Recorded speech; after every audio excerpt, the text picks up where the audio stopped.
part of the quiet season is not the silence, it's the guilt. The feeling that you should be doing more, becoming more, producing something.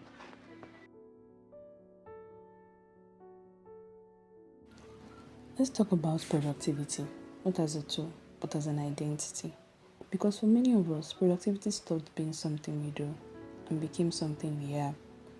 We were taught subtly and early that business equals purpose, that full schedules means meaningful lives, that rest has to be justified.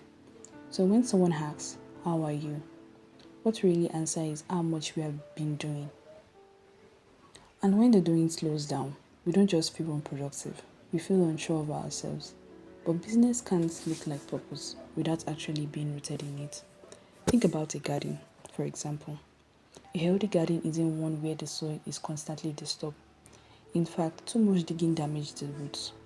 Yet we keep digging at ourselves, adding more, doing more, pushing more, as if stillness is failure.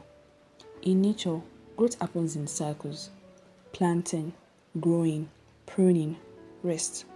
If a plant were forced to produce fruits non-stop, it would collapse, but we expect that of ourselves.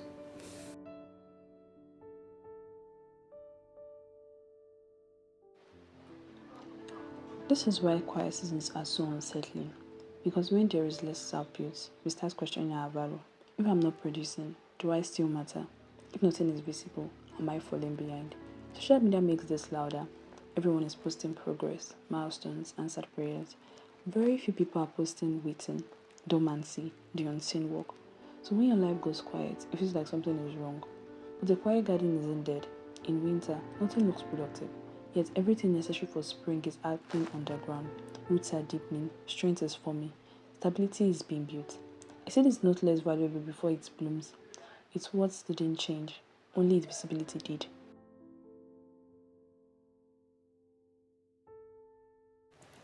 This is where we need to talk about presence.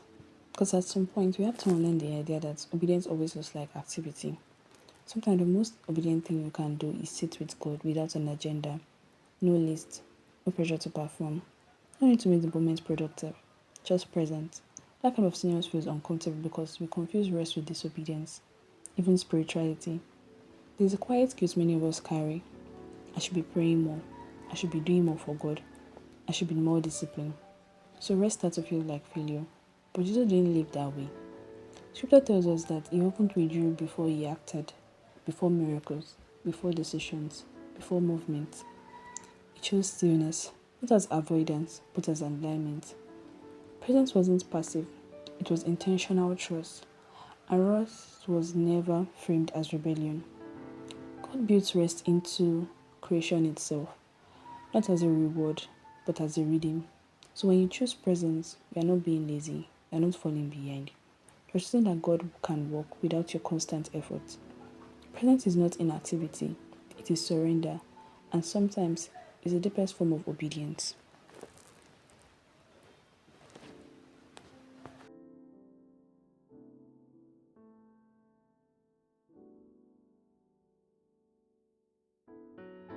So let's reframe the quiet. What if the quiet isn't a sign that something is missing, but a sign that something unnecessary was removed? Because noise has a way of turning faith into performance. We start doing things for God instead of being with Him.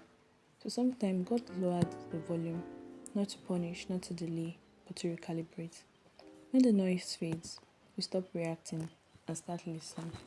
You notice how much of our movement was driven by pressure, not calling. How much of our business was fueled by the fear of being left behind. The quiet interrupts that. It invites us back to the center, to who we are when no one is watching. This is where identity settles, not in output, not in visibility, but in relationship. So if your life feels quieter right now, hear this clearly. You are not unproductive. You are being recentered. And recentering is not regression, it is preparation.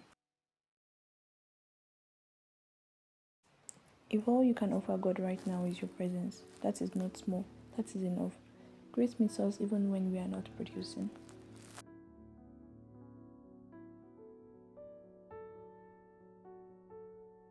So this past week, I could not record an episode. I could not sit in front of a camera because of how busy everything was, setting it up, setting the camera up, setting everything up, the lighting and all. So I just had to be creative. I would say I had to be creative, and I think I created something beautiful for you to listen. So if you were blessed by today's episode, don't keep it to yourself. Take a screenshot, share it on your Instagram story, tag Grace in Motion, and use hashtag Grace in Motion podcast. The thing is that your voice actually matters, and your story could encourage someone else on their journey of grace. So please share it with your loved ones, because this is created for you. It was created for you. Everything that you can think of when it comes to creation. And see you in the next episode of The Quiet Seasons. One talks about. Bye.